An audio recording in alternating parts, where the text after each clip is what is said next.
This is going to show how I installed a side skirt on a C6 wide body Corvette. I already did the passenger side and thought I would now make a video. So these are the cheapest side skirts I could get and that you'll ever find. They're made out of ABS. They are tough, they're flexible, and I would interpret these as disposable. So you spin out on the track, you're not gonna, shed any tears if you wreck a side skirt. They came a little banged up, got a little chip there. The surface has, some imperfections, probably from the mold release, maybe. They're not perfect. They look great from 5 feet away, but if you're gonna pick a car apart, or if you like to, put your car in a show, or it's a garage queen car, probably not the best for you. First thing I did with these is I drilled out the holes here. There's already provisions, little dimples for where you drill. So I just drill them out, and on the back side, it's kind of raised up. This is where this is the surface that the rivet is going to go on. So I cut these off with a hacksaw. So it took about all of 3 minutes to take a hacksaw, just the blade, and cut off that little boss, that little nub. And again, the purpose of that is so that these rivets, they sit flush against the surface, and you get a little more grip length when it goes into the rocker. I also did it up towards the front of the car where the 7mm bolts are used. That way, again, you just get a little more thread engagement, more of a positive contact. After prepping the side skirt, the next step is fitment. This you're going to want to take some time and just make sure it's dialed in. First, you want to unscrew the two 7mm bolts that are underneath the rocker here, and start by fastening the side skirt with those two bolts, and then come back towards the rear with the rear tire off, and you need to fit this rear mud flap and align it with this side skirt. So the passenger side one was a little bit of a mess. This one seems to line up pretty good. So I'm going to leave it. In the event that maybe it's too far this way, which happened on the passenger side, I ob-rounded some holes in the front, the two 7mm holes. I just made them ob-round and then slid the entire rocker forward, the entire side skirt forward, and then placed it, checked the fitment.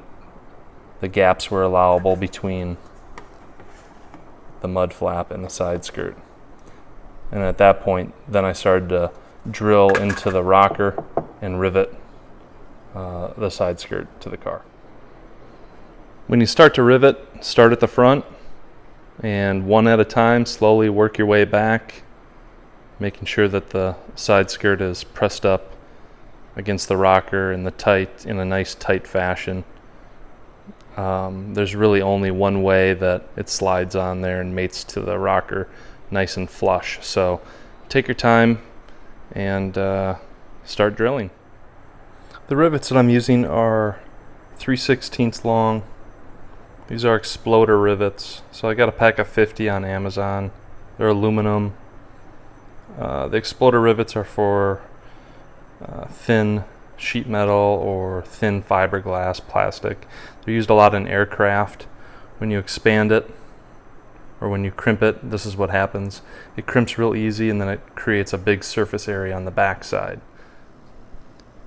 Here's all the rivets riveted to the rocker. 7mm bolt, 7mm bolt, and then up here I did a stainless steel self-tapper. I did drill an 1/8 inch hole though. And I did that so I can easily remove the front part of this if I want to get access to inside the fender, which I may want to do here soon. Next, you want to, now that the skirt is mounted and riveted to the rocker, we need to mount this mud flap.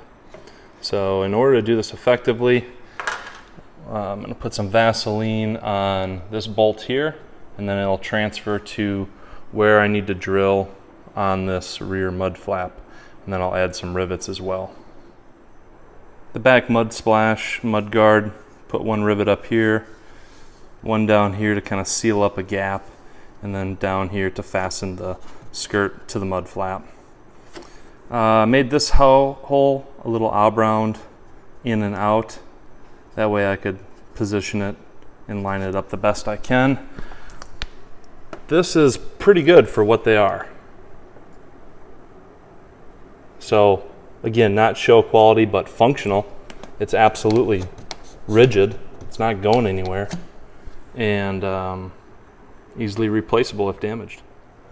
Here's the finished product. Looks good. Perfect for a track day car in my opinion. It's rigid, like I said, cheap, which is important, and pretty easy to fix if you wreck it. If you like to go to car shows, you're super picky about fit and finish, these are not for you. But you want something that looks good, that's affordable, I would say these are it. Would I do it again? Absolutely.